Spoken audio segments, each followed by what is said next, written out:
The heart of the movie is really about mothers and their moms. To me, it's really Christmas is a great world for that, but it's really about moms and their moms and the complications, but also how that's probably the most intense relationship in the world is like moms and their moms, and I think mining that both for comedy and for heart is really the core of the whole movie.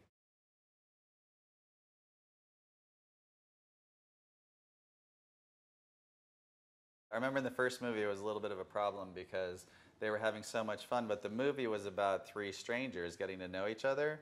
And so there'd be scenes where they're having a ball and we're like, no, you guys don't know each other yet. You have to pretend that you don't know each other. Now this movie, thankfully, they're friends on screen and off screen, so we could just let them run. But the thing that's really great about the three of them, aside from the fact that I think they all have their own sort of comedic styles, which is great. You know what I mean? I think if they all were the same way, if they all were broad or they all were like a little like quirky or they all were, I think it would start to just feel like a one-note movie. But what's fun is, you know, as a writer, I know in a scene I'm like, okay, when I need this line, kind of line, thank God I have her there, or I thank God I have Kiki here, and all that balance is great because you can't just. I don't think you can always just live in one comedic zone.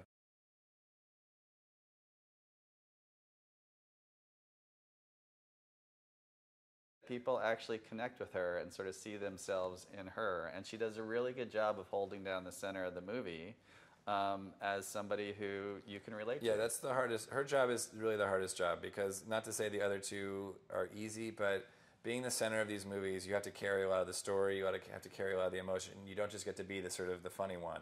Now, in the sequel, I would argue all three of them have pretty emotional stories. But having worked on a fair number of comedies, that job is always the hardest job. Everyone always loves the funny guy who comes in and gets to do all the big funny jokes, but actually those movies live or die by the straight person of the movie who still has to be funny but has to also be 10% more grounded, 20% more grounded. So it's a really hard job.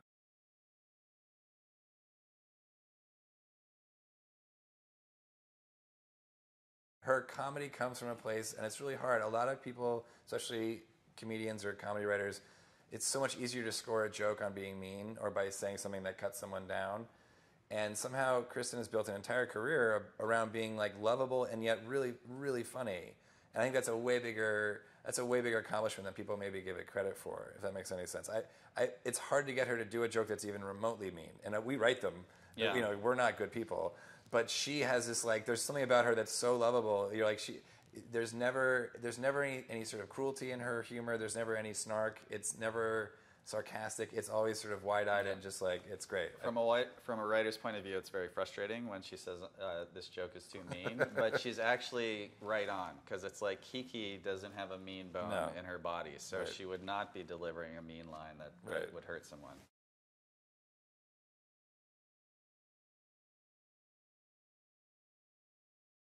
She will do anything that you give to her, you know. And if you give her like a joke or like a bit to do, she will take it and she'll like do times 2 or times 10. She's not afraid to just go for it, which is an amazing quality for an actress. It's so fun to work with her because a lot of actors, and not really many in this movie, but a lot of actors, a certain kind of actor will try to protect themselves, and when they're in a comedy, especially if they're not feeling super comfortable, they're like, they're protecting their brand or their image, or my character can't say this because that whatever. Kathryn I don't think those thoughts have ever crossed her mind as an actor in her entire career. She's always like, great, what can we do that's crazier, lewder, more outrageous, more funny? And that's someone who just wants the ball and wants to run with it is just a great attitude.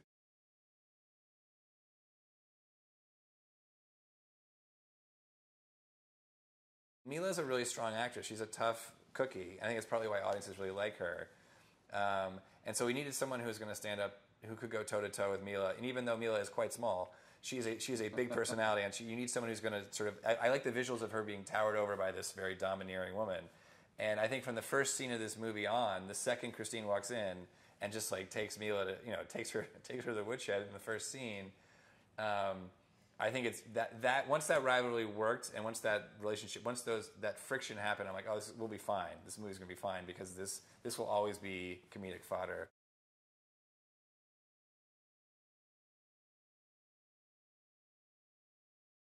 She has the comedic gifts to be really funny and probably one of our broader characters, but always be able to pull it back to reality, which is not all easy. Like that role could have spiraled out of orbit. You know what I mean? Like it could have been too broad, and she always played it just on the edge of like believable and also having a great time doing it. Yeah, there's something really nice too about, so Cheryl and Kristen Bell had worked together before. I think Cheryl directed her in a movie, and so they already had a really nice, Cheryl is the director and Kristen is the actress. They already had sort of a little bit of a mother-daughter relationship and friendship. So when the two of them are together on screen, it could have become a really broad duo, but there was always a really nice, authentic, real connection between the two of them, which worked.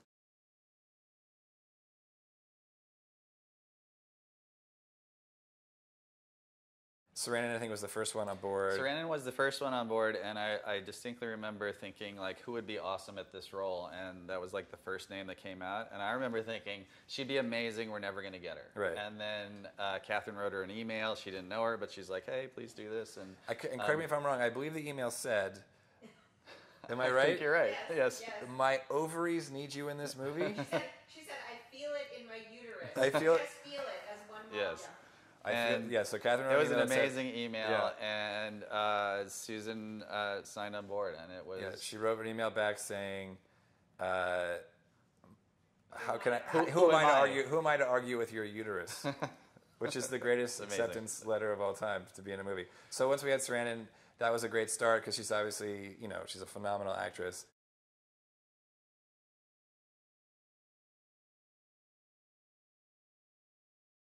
Peter Gallagher was awesome and a great addition to our team.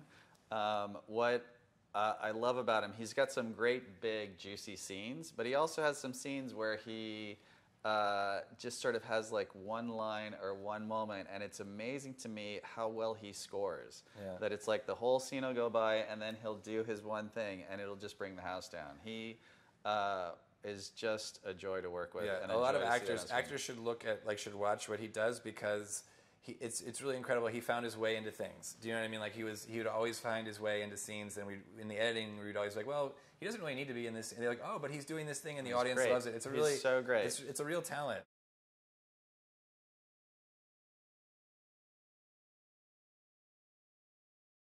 Justin Hartley is great.